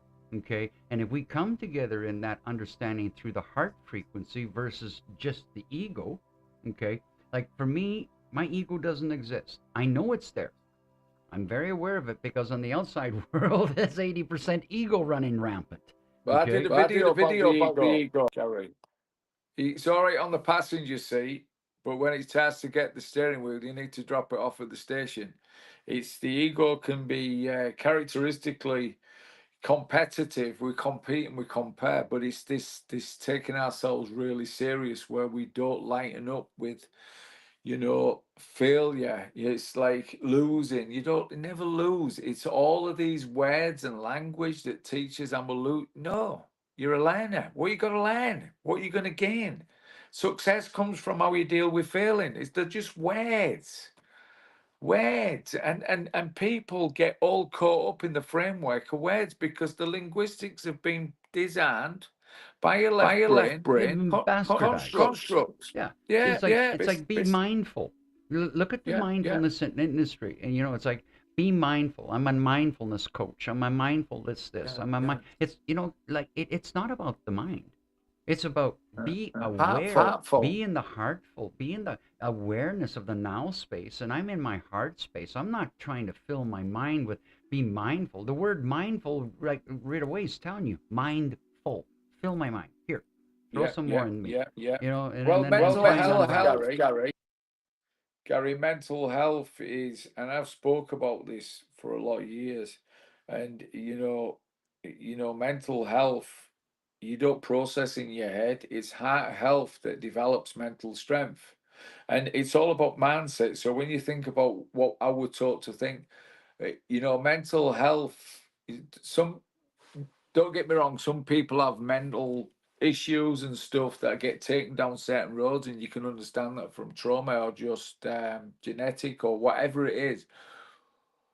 But as a whole, with what's going on, they've sent us mental, they left it, and they've sent us mental, and now, you know, you look at the whole process of us struggling with this sensory overload from technology. Everything's moving faster. Information overload, sensory overload. How have we not got mental issues if we're taught to overthink and to try and process in here in a reactive mind loop? How do you get back to the heart? You've got to get out of here, back into here, and then understand that you're not in the moment when you're overloaded with excessive information. And we are.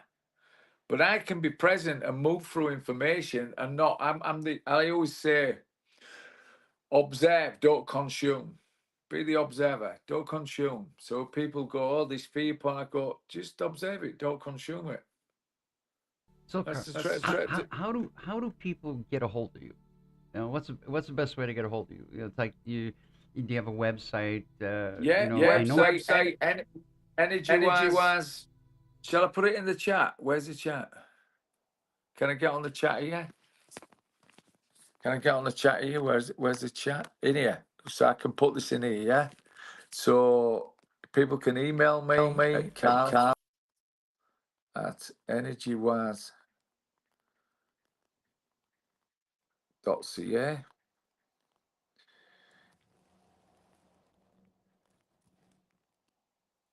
People can go to my website,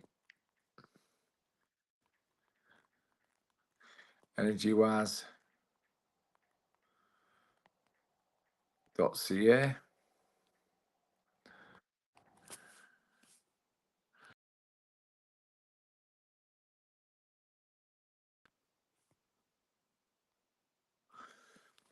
And in there, Gary, is my book. So you'll see my work, my system. I'm just separating box-wise, which I've done for 20 years. I'm going to put that online. That's fun, moving energy and learning to the gears, you know, your body is your vehicle, and learning to kind of go with the flow, movement and flow, your base, your core, your flow. So I've been developing that for 28 years. So my books are on there to check out. You can get my Activating Flow. If you're here in Canada, you can get it from off my website. Or if you're across the world, you can go on Amazon. And Amazon is Amazon.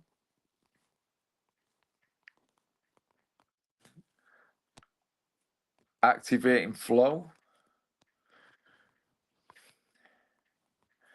Yeah, what I'll do as well is I'll get all your links for your website, your book and everything else. I'll get that up on my website. So when people go to my link, they'll be able to access your information as well. We've got another question that's coming in from Sharon Connolly. And Sharon's asking how to advise to clear family correlations. Okay, those family, relationships, or those family hook and chains, or the boundaries, or the, sometimes we look at there's a toxic family member. How do we clear these? How do we get rid of that, that connectivity without being, I guess, self-harm and harm to another, as an example? Well, Gary, like I said, entanglement. When you become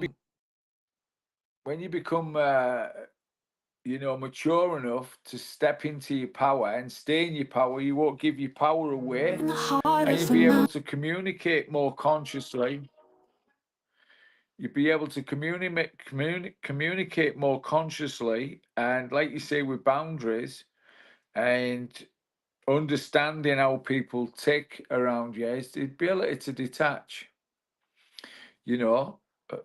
Detach and accept. The acceptance of a family member that could be a total alcoholic, an acceptance of a family member that could be, for me, I've seen it all: prostitution, heroin addict. You accept all of these circumstances, and in accepting people, it's really staying in your power and understanding where to give love, how to give love, how to plant seeds, and not to get resistant towards family, towards clutter. So, breaking from the pack or detaching from the pack is accepting family members for who they are and loving them where they're at. And keep your own life moving. Don't get stuck in other people's shit. Excuse my French. You just got to become, detached but connected. Detached from the BS and the stuff that's not yours, and connected to the love that's around you, or the podcast you're listening to, the people who inspire you through, speaking into your life. You just get more of that, and you understand as you grow up, people are who they are, and if they're willing to change, all I can say is, and I did this in a video, attachments and connections. It some starts as a connection, and before you know it, you're having to detach. But hey, 2 years, 3 years, 10 years, 15 years later, you might meet that same person. They've changed, and you reconnect because they've done the work. They've done their work. They've worked it out. People used to detach me because I was an intense, certain individual. I was a kind of go-getter, but I had a certain level, and people were like, well, she's a bit too bad to harness that energy over time. But I understood. I understood when I look back and I reflect. And I think one of the biggest things you can do to really help clear your life is stop drinking alcohol. Oh, It damages the spirit alcohol, unless anything, Carl, like anything that we're using as evasion, no matter what it is, whether it's alcohol, whether it's a physical addiction that we're ingesting, or a physical addiction that we're embarking upon. It can be gambling is another way. I mean, there's so many different ways that we run away from ourselves. Recognize your reaction. Yeah, exactly. Control them, detach them. Carl, I met you a couple of years ago, and I'm glad I did. We would have times, when I first met you in the tea shop at Clarity, there was a connection that was made right there. And and then when I saw you recently, over at the other coffee shop, and that hot and that chocolate, that was like, okay, that's a place to go to. Exactly. I got to get you on this podcast, and I'm happy I did, Carl. I'm really, it's a pleasure to know you as as a brother, as a friend, as a I can say yes, co-creator, co-worker, because you're doing it in your way, I'm doing it my way, but we're still working towards that global, that upper consciousness, that world collective. The light work is in the field. You got Shining, it. shining We're out there pounding the pavement one way or another. Okay, Carl, you got any last words you'd like to say to the people out there? I just think, every day you get up, just get up, and just find a way to live through the day and see the attitude of gratitude, and just know there's always someone worse off. What can I get from today? What work do I need to do? I mean, if I'm in a job that's really, find a way. It's like me being in Canada with all the ice and the snow. I love it, and I really do, because I've adjusted. It doesn't affect my mood, Dal. I go out in it and I embrace it. And that's life. Embrace life. It don't affect my mood, but it's still cold. Yeah, but I love it. Yeah, I've been in Canada all my life, and I mean, I'll be honest with you. It's like my youth, I loved it, and I think as I'm maturing, it's going like, no, I mean, I like the snow, I like to see it, I like everything about it, but when it's minus 33 out there, I'm going like, I don't like this. I'm being honest with you. I don't like this. Yeah. But you got to feel the cold to appreciate the warmth. That's in my book. And you can't allow life to affect your mood down. You definitely got a point, brother. One of the things too is that, Carl, I mean, I'll be talking to you more about, as we're here with ESP agency, and the ESP agency is Elevate Souls Production. They're a worldwide production agency. They are very helpful. They stand behind us. They're the ones that backed me as a content creator beginning on TikTok. But they're not just on TikTok. We're streaming here on YouTube, we're on Facebook, and we're on all of their platforms at the same time too. And recently I've moved into not just being a content creator underneath their wing, and they're promoting to me, is now I'm stepping into becoming that of an agent itself and bringing quality content creators out there. And I'm going to be talking to you about that, because you know what, we can get you out there further, we can get it out there broader. And there's a way that it helps us at the end day to have a better way of life as well. And so, I'll definitely be sitting down for you with a coffee sometime. Maybe we'll meet over at that coffee shop where the chocolate is, and have a little bit of a treat together, and we'll talk more about this and how we can get you out there further. Okay? Because you've got a message. Your book. That's the plan, Gary. I'm kind of ready now. I'm finishing this second book, and I'm now ready because I've been on such a deep dive. I've not allowed excessive emailing, except to take me out the flow of what I'm in. But my work now is done. It feels like my second book. That's it. I can now promote my first book, talking about my first book tonight.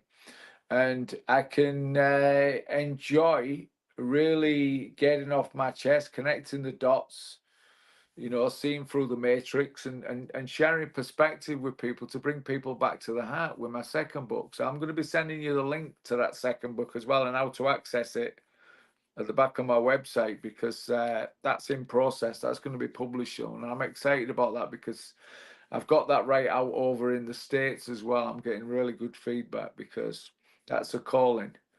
And I just appreciate being able to have these conversations, but to utilize the airwaves and help people. One pen, two people, so love. Technology is, not going anywhere. It's going to get further and further, and it's got a broader outreach in today's world. And now let's find a way to use it as a tool and bring it out there. I call that message. I call it the cosmic information communication superhighway. That's what we're in. And we're interconnected. That's a wide one. That's a wild one, but we're interconnected to the universe, electromagnetic, through this technology now, because we can help each other. We've got instant access at the touch of a finger, and that's a beautiful thing. Inspiratology. That's what I write about.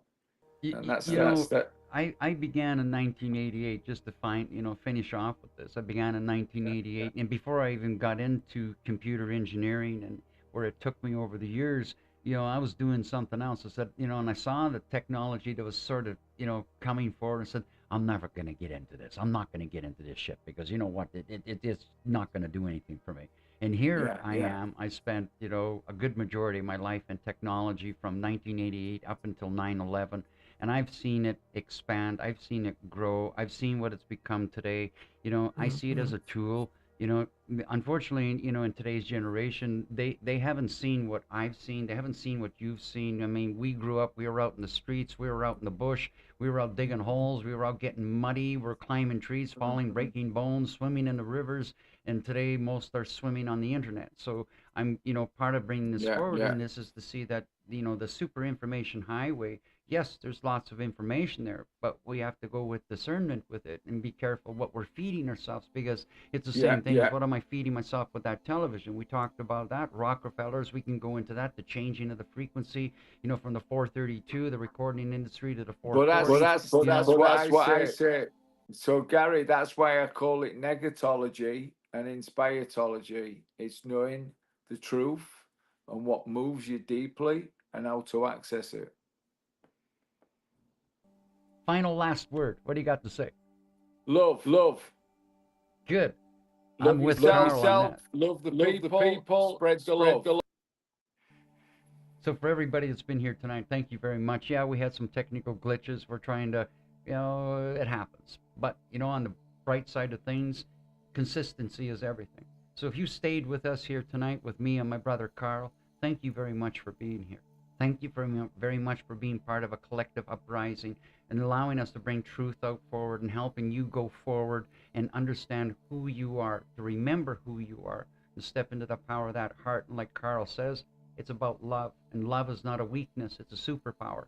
And it's time for us to engage with love and engage with love throughout this world and bring people together, one people, regardless of age, gender, color, creed, language, or walk of life. We are one people walking on a living mother planet. And I thank you once again for being here with myself. My name's Gary. Thank you for being part with us, and my brother here, Carl. We wish you all a very beautiful evening, and just keep going. You know what? Believe to see. Just like Nike said, just do it. Let's do this. And good night to everybody out. Let's go, everybody out there. Thank you once again, and good night. À bientôt, and namaste. God bless. In the heart of the mountains, where flying shadows play, legends whisper softly in the light of day. Scales shine like diamonds, wings that touch the sky, guardians of the planet Earth, protecting all that cry. When the storms rage above and the darkened shadows creep, they shield the outer danger from attacking when we sleep. Through their breath of fire, we will find our way back home. They are always there to call on, no matter where we roam. Hear the thunder of dragons flying high above the earth, protectors of the ancient realms, hidden since our birth. Feel energy that rises, feel the fire in your heart, creeping up your body, awakening the start. In the depths of the forests, where spirits dance and sing, dragons listen carefully for souls that are calling. Then breathing life of fire, a flicker of the tail, their hearts all beat in unison, that is timeless in this veil. When the storms rage above and the darkened shadows creep, they shield the outer danger from attacking when we sleep. Through their breath of fire, we will find our way back home. They are always there to call on, no matter where we roam. Hear the thunder of dragons flying high above the earth,